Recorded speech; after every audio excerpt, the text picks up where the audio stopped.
Ibuku seorang wanita bermata satu. Entahlah, kadang dalam hati aku berontak dan protes. Mengapa Tuhan memberiku seorang ibu bermata satu? Tidak seperti teman-temanku. Ibu mereka begitu anggun dengan mata jelita. Lama-kelamaan aku begitu benci padanya.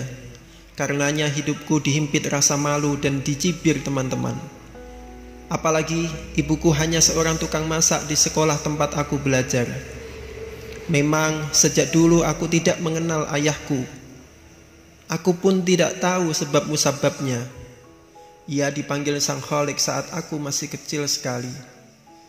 Jadi untuk menghidupiku, ibu harus bekerja sebagai tukang masak.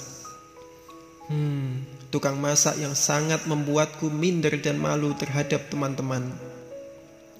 Ada satu peristiwa yang tidak dapat aku lupakan, dan itu pula yang menyulut api kebencianku padanya. Suatu hari saat aku masih duduk di madrasah ibtidaiyah atau setingkat SD, teman-teman sekelas mengejek diriku hingga aku menangis. Tak kuasa menyaksikan anaknya menjadi bulan-bulanan ejekan, ibuku bergegas datang menghampiriku, memelukku dan mengusir anak-anak yang mengerubutiku. Perbuatan ibuku itu justru membuatku semakin malu. Mengapa ia melakukan hal itu di hadapan teman-temanku? Mengapa ia harus muncul dan menjadikanku bahan tertawaan mereka? Akan tetapi aku berpura-pura tidak mengenalnya, lalu menatap tajam ke arahnya dengan penuh kebencian. Namun ibuku hanya diam dan tidak menjawab. Yang aku khawatirkan pun terjadi. Keesokan harinya salah seorang murid berseru lantang, "Oh, itukah ibumu yang hanya memiliki satu mata?" Seruan itu pun disambut gelak tawa dan ejekan teman-temanku. Sungguh memalukan. Dendam kesuma terhadap ibu yang menjadi sebab aku diolok-olok semakin membara. Mulai saat itu aku sangat ingin mengubur ibuku hidup-hidup atau mengusirnya jauh dari kehidupanku. Pernah suatu hari aku datang menghadapnya, menatap tajam seraya membentak, "Engkau telah menjadikan aku bahan tertawaan. Mengapa engkau tidak segera mati saja?" Akan tetapi sekali lagi ia hanya diam dan tidak menjawab. Nampak pancaran kasih sayang dari keteduhan pandangannya. Saat itu aku tidak lagi berpikir sehat tentang apa yang aku katakan padanya. Aku tidak ragu akan keberanianku itu, dan aku pun tidak mau tahu bagaimana perasaannya saat itu. Bahkan ingin sekali aku pergi sejauh-jauhnya agar tidak melihat wajah ibuku. Tahun bergulir bersama kebencian hatiku terhadap ibu. Tak terasa aku telah menyelesaikan tingkat aliyah atau SMA dan mendapat beasiswa kuliah di Singapura. Begitu girang hatiku menyambut hal itu, aku bisa menjauh dari ibu yang membuatku selalu merasa malu dan minder. Karena ibuku hanya seorang wanita miskin bermata satu, tidak ada yang dapat dibanggakan darinya. Segera aku pun bertolak menuju Singapura di bawah tatapan berat ibuku. Memulai hari-hari kuliah di sana, tak ada lagi ejekan dan hinaan orang-orang terhadapku. Setelah tamat kuliah dan bekerja, aku menikah dengan seorang wanita Singapura dan membeli rumah di sana. Dari hasil perkawinan kami lahirlah anak-anak yang lucu. Sungguh kehidupanku kini begitu tenang dan bahagia.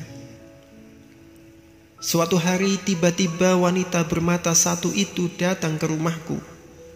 Alasannya ia begitu rindu terhadapku dan juga kepada cucu-cucunya. Sebab jujur sejak menginjak Singapura aku tidak pernah lagi pulang menjenguknya. Komunikasi kami hanya sebatas surat menyurat, itu saja. Aku sengaja berdiri di depan pintu. Anak-anakku mulai tertawa dan mengejek wanita itu. "Mengapa engkau begitu berani datang dan membuat anak-anakku ketakutan? Keluar dan pergi saat ini juga," bentakku. Dengan tenang ia menjawab, "Maaf, kayaknya saya salah alamat." Lalu ia berpaling setelah sempat tersenyum padaku dan anak-anakku. Beberapa hari berselang datang undangan dari sekolah untuk acara temu alumni Madrasah Aliyah tempatku belajar dahulu. Itu artinya aku akan bertemu ibu juga. Aku pun harus berbohong pada istriku bahwa kepergianku ini untuk urusan pekerjaan, bukan untuk menghadiri temu alumni tersebut. Setelah acara pertemuan selesai, aku bergegas menuju rumah ibuku, sekedar ingin melihat dan mengetahui keadaannya. Rumah itu masih seperti dulu, tak ada perubahan. Cuma di sana-sini nampak kayu-kayu usang dimakan rayap. Aku mendorong pintu dan masuk. Namun rumah tua itu kosong, senyap, tak ada siapapun di dalamnya. Seluruh barang-barang milikku waktu kecil masih tertata rapi. Bahkan mainan hasil rautan tangan ibuku pun masih ada di pojok sana. Tapi aneh, mengapa rumah ini sunyi? Di manakah ibu? Setelah berkeliling sejenak, tiba-tiba seseorang masuk. Ia adalah tetangga sebelah rumah. Lama ia menatapku. Setelah yakin apa yang dilihat, ia pun berujar, "Ibumu telah meninggal kemarin sore."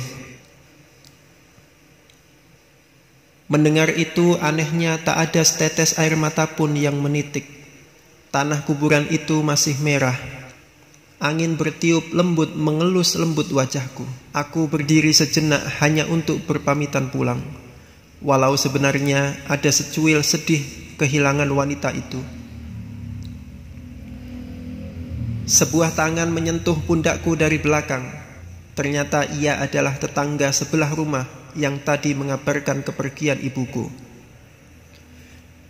"Ibumu tidak meninggalkan apa-apa, nak. Ia hanya berpesan jika engkau datang agar diberikan surat ini padamu," ujar laki-laki paruh baya itu seraya menyodorkan sebuah surat lusuh. Aku membuka dan membaca isinya.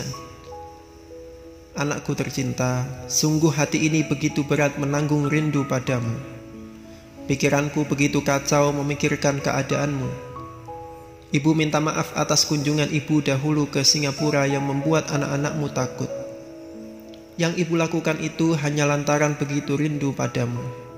Sungguh ibu begitu bahagia mendengar bahwa engkau akan datang menghadiri reuni sekolah itu. Akan tetapi ibu minta maaf, ibu tidak bisa lagi bangkit dari tempat tidur untuk melihatmu, wahai anakku. Oh iya, ibu juga minta maaf sedalam-dalamnya jika selama ini ibu membuatmu malu dan minder. Sungguh berjuta-juta maaf ibu haturkan padamu, nak. Tahukah engkau, wahai anakku, waktu engkau masih kecil dulu terjadi kecelakaan yang merenggut nyawa ayahmu dan merampas salah satu matamu. Sebagai seorang ibu, aku tidak tega melihatmu besar hanya dengan satu mata. Karenanya ibu berikan engkau salah satu mata ibu. Sungguh ibu sangat bahagia dan bangga sebab engkau tumbuh dewasa dengan mata normal dan dapat menyaksikan dunia ini dengan kedua matamu. Cintaku selalu untukmu, ibumu." Secari kertas yang telah basah dengan air mataku itu terasa berat sekali. Lututku goyah dan lemas. Aku jatuh berlutut di hadapan pusara yang masih merah itu. Seumur hidupku baru kali ini aku menangis dan merasa kehilangan ibu. Dadaku sesak menanggung beban penyesalan yang sangat. Namun semua sudah terlambat. Penyesalanku ibarat buih yang hancur berkeping terbentur karang yang kokoh.